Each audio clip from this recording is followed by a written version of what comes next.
High-rise schools may seem strange, but expect to see more in Australia. Usually the word strange is code for different or new. And for many of us in Australia, vertical school is something new. And as Karen pointed out, it's quite the norm for people from Hong Kong. So just for our colleagues from New York, Hong Kong and Singapore, just so that you don't go away thinking they were a bit strange here, let me give you a bit of context. A typical school in Australia is a cluster of low-rise buildings with generous outdoor space for sport and play. And kids that you see on the screen with sun hats out playing during recess time is quite the norm. So I guess for us here in Australia, the school is a reflection of the great Australian dream of, a house on a 1 acre block. So in a sense, a high-rise school in a CBD block, it is quite strange for us. So in this presentation, I wanted to take you on a three-part journey. Firstly, how schools have evolved and what has brought us to these vertical schools that we're talking about now. Secondly, what does this first wave of vertical schools look like? And thirdly, what can we learn from other high-rise learning institutions? So getting to the first part, how schools have evolved. So turning the clock back to the 1950s, this is the post-war baby boom years. Schools were constructed very quickly out of timber frames to keep up with the demand for the baby boom generation. Then we get to this, and at this point in time, schools are still quite traditional. People sat in rows. Then come 1960s, things changed a little bit.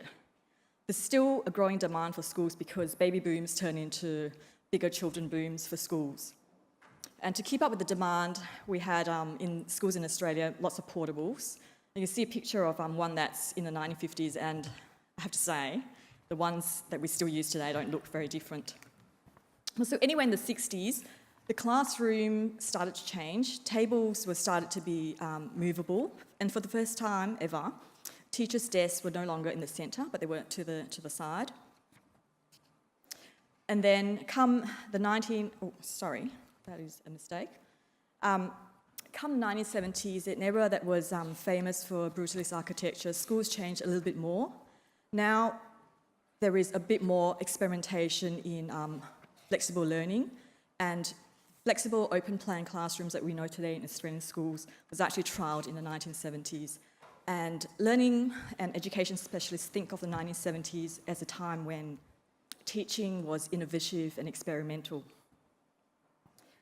Then getting to the 1980s and the 1990s, it was a time, I don't know if many of you remember, it was a time of tight economic recession in Australia. And in this time, there wasn't much of a population growth in school-aged children.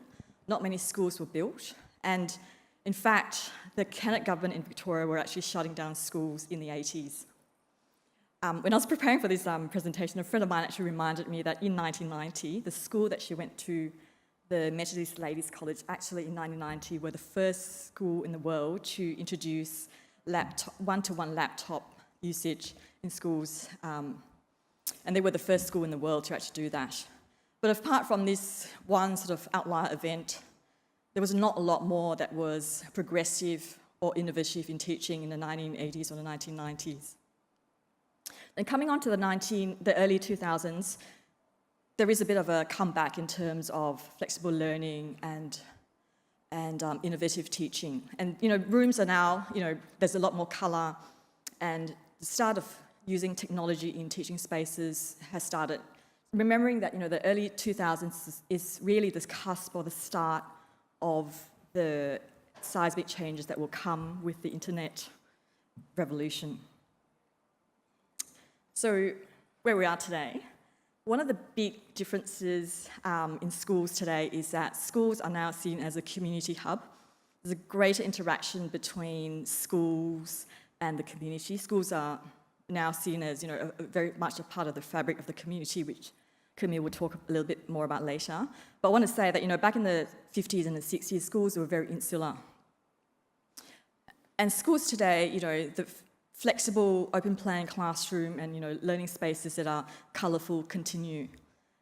And what's really different is that school kids today are digital natives. They actively access information, whereas, I guess people of our generation, we would have been given information rather than accessing our own information. And kids can autonomously manage now what they learn and how they learn it. Very much a personalised sort of exploration of, of a subject matter. And really, I think education today is a reflection of the knowledge society that we're in. And of course, we have the rise of the vertical schools that we're all here to talk about. The other side of the coin about how schools have changed is density and demographics. 75% of population growth in Sydney, 75% of population growth between 2006 and 2016 in New South Wales actually occurred in Sydney. And in 2016, Sydney hit its 5 million population mark. So as the CEO of the Committee of Melbourne rightly points out, that the challenge for Sydney is not whether to densify, but actually how they're going to do it. And along with this densification, of course, and population growth is demand for more schools. And what we have today, for every 5 schools that we have today, by 2031, we will need another 1 school for every 5 schools that we have today. Melbourne hasn't quite hit its 5 million population just yet, but in that period between 2006 and 2016, it did record the largest population growth of all the Australian capital cities. So it hit over 9,000 in terms of growth population, ahead of Sydney, which chalked a population growth of 700,000. I'm from Melbourne, so it's always nice to mention, when we're ahead. So indulge me there. Thank you, all the Melbourne people. But look, in Victoria, we had a bit of a baby boom as well. And this baby boom is becoming a larger child boom, and so there's added pressure in Victoria in terms of demand for schools. And a lot of that demand for schools is actually occurring in the inner city suburbs of Melbourne. So this slide pretty much points out the obvious. More schools are needed. And we're talking about, 200 more schools in Victoria and another 200 over schools in New South Wales. The population growth, and as I was saying, the 80s and 90s, we didn't build a lot of schools. So the population growth and the underinvestment of public school infrastructure has now brought us to a situation where we're trying to play catch up. We really need to get more schools quite quickly. And this has to do, and where we need to get more schools quite quickly has to do as well a little bit with where Australians are choosing to live. Many people are now choosing to live close to the city, or in fact, some in the city. And a good example of this is the West End School in Brisbane, the state school in Brisbane. 52%, as of today, 52% of the students from that school are from families that live in apartments. Now, Karen, you'd think bizarre, but context again, most of us who live in Australia live in houses, and by the time you have kids, you would be living in a house with a backyard and you'd be playing cricket, not in an apartment. So what's happened at the West End State School, it is quite different.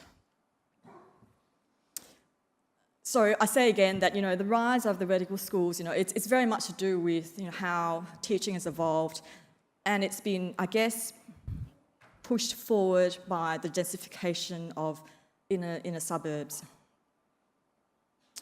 And in inner city areas, we have only small blocks available for schools. And the Grattan Institute, they really hit the nail on the head when they say that, we need to develop different models of what schools should look like. And vertical schools, they are a different model. It's a totally different paradigm shift to what, we in Australia know as a quintessential Australian school. So, in Sydney and Melbourne and Adelaide, we are gearing up for new vertical schools.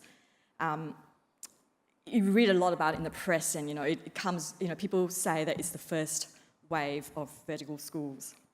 Now, is it really the first vertical schools in Australia? Not quite. Here in Sydney, not far. For those of you who know, not far from the town hall station, St Andrew's Cathedral School. They have been a school in a CBD building since 1976. And you can actually take a walk. It's, I don't know, it's about 6 minutes walk from here. But they have been in the CBD building since 1976.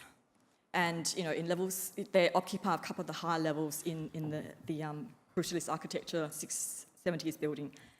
And more recent examples, you know, is the St. George Grammar School in Perth. That is about 6 stories high, right in the CBD of Perth. And in my hometown of Melbourne, we have the Haileybury City Campus, which is about 10 stories high in King Street. Now, these schools, they all bear the hallmarks of a vertical school. I mean, they've got unconventional space, they've got very little, I guess, you know, outdoor spaces as we know it. They've got unconventional spaces such as terraces on the roof. So, coming to today, we will soon have the first state school that will be a vertical school that will open its doors in 2018 for the school year. So I guess what I'm trying to point out is that whilst we have, I guess, examples of schools that have been in existence, you know, since 1976 possibly, really the first wave of vertical schools are state schools. There really hasn't been any state schools that are built as a vertical structure. Andrew will talk a bit more about the impressive Arthur Phillip High School, which is an impressive 70-storey tall building, and that is going to open its doors in 2019, along with the Adelaide CBD School and 2 others in Victoria's inner city suburbs. And whilst we've got schools that are already in construction, we've got, I mean, the next wave, that was the first wave. Now the next wave is already in planning in the suburb of Surrey Hills, not far from here again. There's a 14-storey high school that's being in design at this point in time. And in Melbourne Docklands, after 15 years of relentless campaigning by parents in the area, this design for a primary school has just started as well. And then in middle of this year, the Queensland state government, you know, not to be outdone by the other states, announced that they would have a vertical school in the inner city suburb of Fortitude Valley. Now, it's the first inner city school that would be built in Queensland since 1963, and it would most definitely be the first vertical school if the plans eventuate. And in Perth, the state government as well has announced that they have plans for a school to be built next to the Subiaco Oval. Now that's a bit of an inner city area as well, so I'm tipping that again is going to be a vertical school. I think in all, we have started a journey of vertical schools, but we don't have that many established examples, unlike overseas. And I just wanted to quickly touch on, you know, some established examples that we could look to as we sort of embark on this journey of ours in Australia. And some of them are quite unique examples, like the San Diego High School in San Diego. They are actually a school that's located in the San Diego Public Library in level 6 and 7 of the library, which is quite unique in itself. And of course, we have the Spruce Street Primary School, which is at the bottom 5 levels of the 76-storey Frank Gehry designed tower. Imagine going to school in a Frank Gehry designed building. And then we have the Beacon High School, which is in a building that used to belong to the New York State Public Library. So we do have some examples of schools, you know, that are coming through, and we've got international examples. But what I wanted to do in this third part of my presentation is to talk about what we can learn from high-rise university buildings. Look, high-rise learning and teaching buildings in Australia have existed for a long time. They, as you can see from the images, I mean, these are brutalist 70s architecture buildings.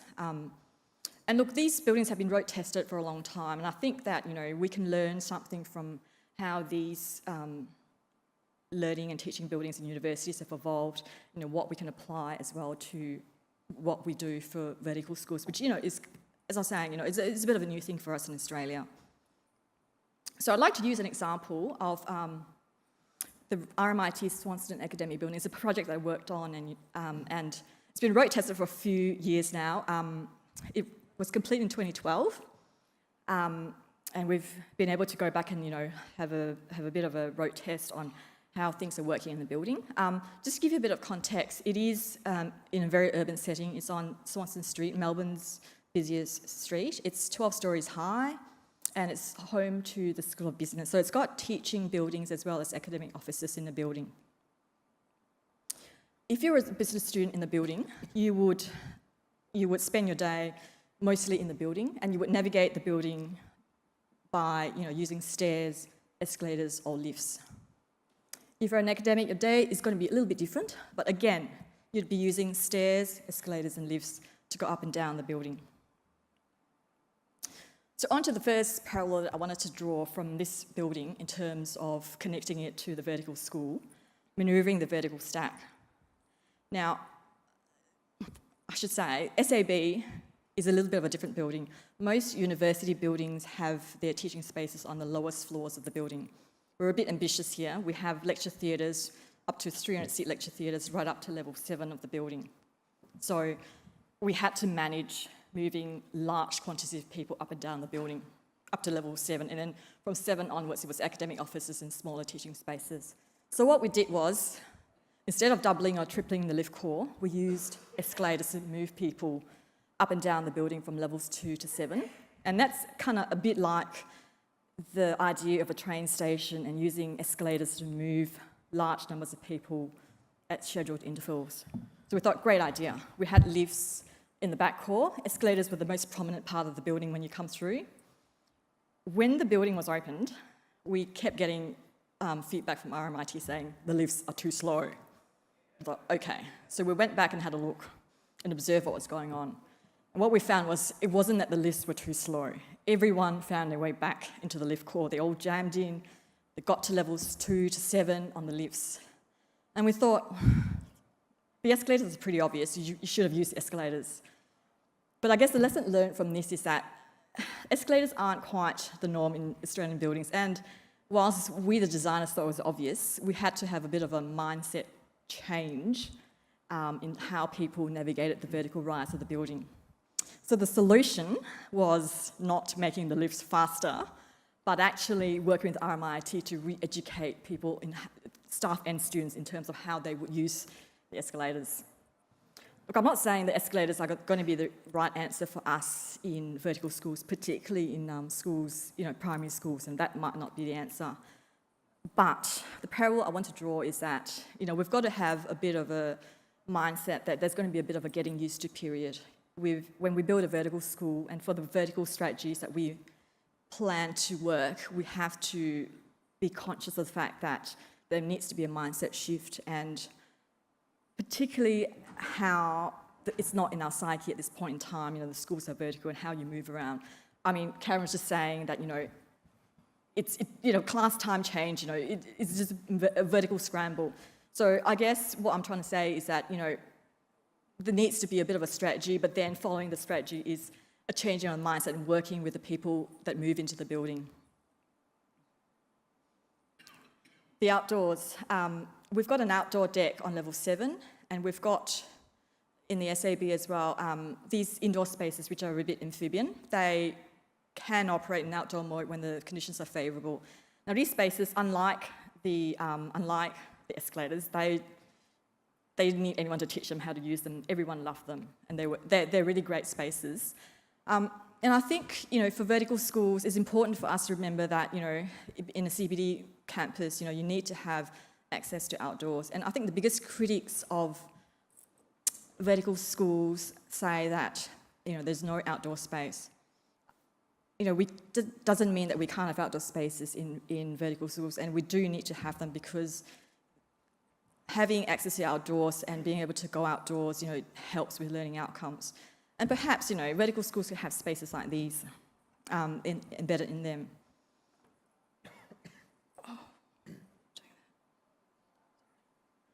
Learning spaces. The SAB has, a great diversity of learning spaces. It's got the traditional lecture theatre, and it's got, tutorial rooms, as you can see in the images, with bean bags. The success that we've heard about the building has to do a lot with the diversity of the teaching spaces and how they are flexible and can be used in different ways. Now, for schools, I think that the diversity of spaces is just as important. Thinking about children and their different ages, and kids at different ages have different developmental needs, and really we need to have different types of spaces to help teach kids with different developmental needs. So very important to have learning spaces that are diverse and different and flexible. Informal spaces. We have a lot of sort of different and diverse informal spaces in the SAB that are for students to use when they want to do self-study or group work. Now, in a school, we probably wouldn't use an informal space in between classes because there really isn't much time in between classes, but they would be spaces that we use as breakout spaces for group work and for recess time or time, leisure time or play time. I mean, these informal spaces, as a teacher friend of mine pointed out to me, would be great to help diffuse energy of screaming children. And the last parallel that I'm going to draw is managing access and egress. So in the SAB, we would have the building open during 8 to 6 o'clock, and public students and academic staff alike, you can come through the building. There's no restrictions really. In a high-rise CBD school, I think security concerns are quite important, and it's going to be a totally different paradigm to how we would secure even in an office building in the CBD. I mean, the protection of children. You talk to any of the schools, and protection of the children is becoming even more important.